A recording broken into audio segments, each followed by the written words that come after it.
I was born in St.Just, 1931, moved to this house in 32, and been here ever since. I went to St.Just school, then to St.Mawes, then evacuees come and they opened St.Just school again, and then when I was 11, went to St.Mawes by push bike. When St.Just closed the first time, I was taken by taxi, which was sometimes a Rolls Royce. Left school at 14, went to work in the boatyard and stayed there for the rest of my life. So I retired 16 years ago now. Started off building fishing boats, ended up with yachts. Now I'm looking at a picture of the original St.Just school. It's now a private house. When my grandfather went to school, he would go through the door, "Yes, miss," here. When she turned her back, he would be out the window and gone. That was his school day finished. Do the same thing each day.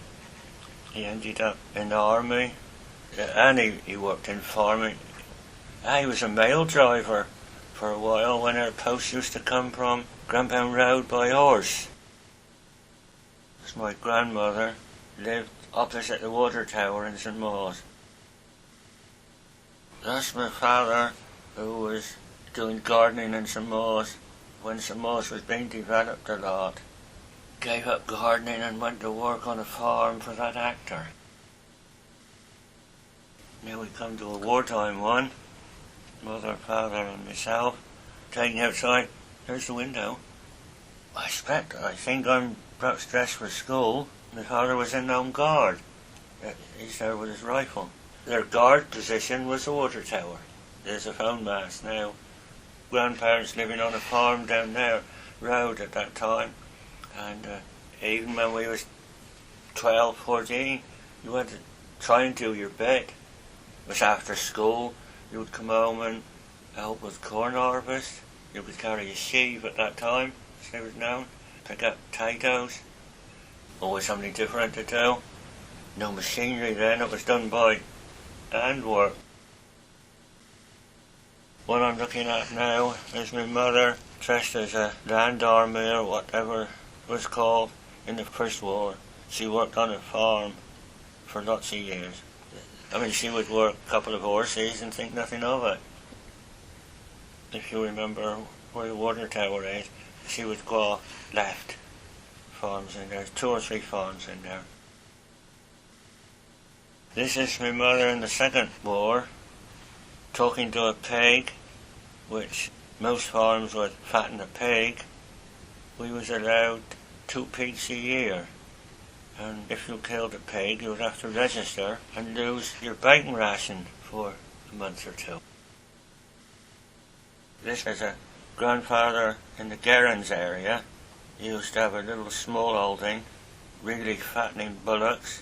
And there I am with a young calf on an altar and lead. We used to visit of a Sunday afternoon. I remember walking because no cars then. Then we come to another picture, about 8, with an uncle on a farm, second side of me. He had a stream going bottom of the farm, which was running through chrome or china pipes, which the tree roots used to get in. And we had to go and dig down 6 feet, clear these tree roots. I should think that I might have been dressed for that, by the look of things. Not fit for school. This is taken at Trevenrell Farm in 1938. Oh, Pummeries had at that time. Up in the village on the St.Mawes Road and first left. It's the same farm as the gun site was on during the war. I could see the radar set, which was going most of the time, and then there was 3 anti-aircraft guns.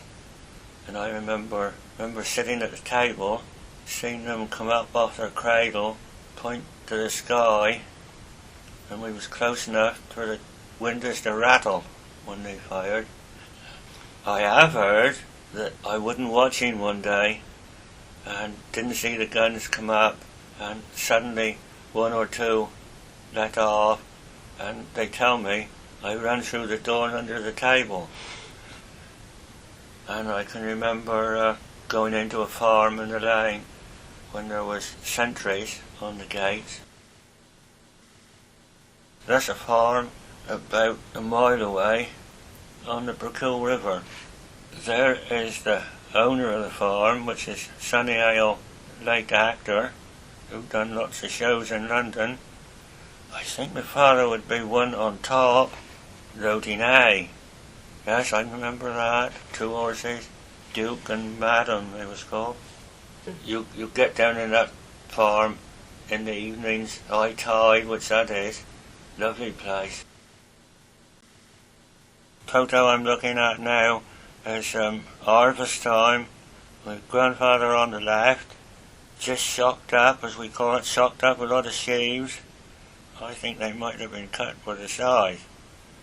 It seemed to be afternoon tea time here. One on the right drinking out of a cup. I expect it was brought out by the farmer's wife. As I known it, it would be 10 o'clock, close in the afternoon.